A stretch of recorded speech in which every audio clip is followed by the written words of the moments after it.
রাজশাহী বিশ্ববিদ্যালয়ের সমাজ বিজ্ঞানের অধ্যাপক AKM শফিউল ইসলাম হত্যা মামলার রায় 3 জনের মৃত্যুদণ্ডাদেশ দিয়েছেন আদালত।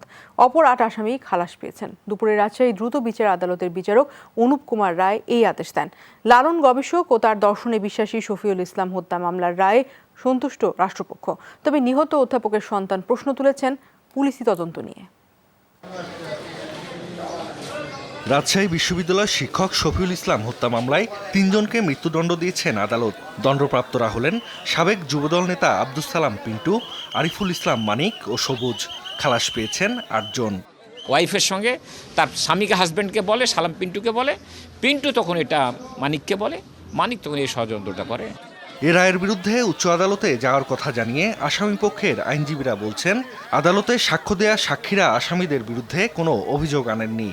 কোনো সাক্ষী এদের বিরুদ্ধে অভিযোগ প্রমাণ করে নাই বা অভিযোগ সম্পর্কে কিছু বলে নাই। তারপরেও রায় তাদের ফাঁসি দেওয়া হয়েছে। এটা আমার মনে হয় যে এটা একটু বেশি হয়েছে। অভিযোগ অস্বীকার করে সাক্ষ্য দেয়ায় বেশিরভাগ আসামি খালাস পেয়েছে এমনটি মনে করে রাষ্ট্রপক্ষ।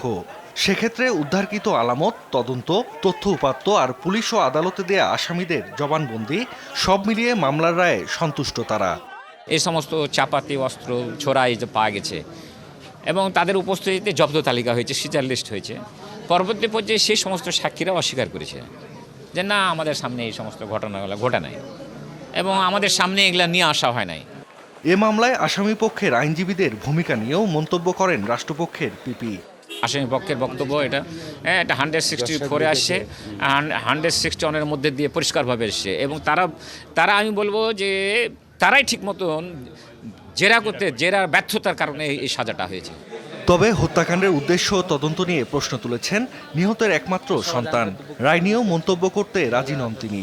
এতটা স্থূল কারণে একজন অধ্যাপককেও হত্যা করা হতে পারে না। এটা হতে পারে ব্যক্তিগত, এটা হতে পারে রাজনৈতিক, এটা প্রাতিষ্ঠানিক একটা ষড়যন্ত্রের ভিত্তিতেও একটা হতে পারে। যেহেতু তদন্ত হয়নি ঠিকমতো, সেহেতু কোনোটাই আমি বলতে পারছি। 2014 সালের 15 নভেম্বর বিশ্ববিদ্যালয় সংলগ্ন 14 পাই এলাকায় নিজ বাড়ির সামনে কুপিয়ে হত্যা করা হয় অধ্যাপক শফিউলকে। পরদিন বিশ্ববিদ্যালয়ের তৎকালীন রেজিস্ট্রার মোহাম্মদ এন্তাজুল হক বাদী হয়ে অজ্ঞাতনামাদের বিরুদ্ধে মামলা দায়ের করেন। জাহিদ হাসান, যমুনা নিউজ।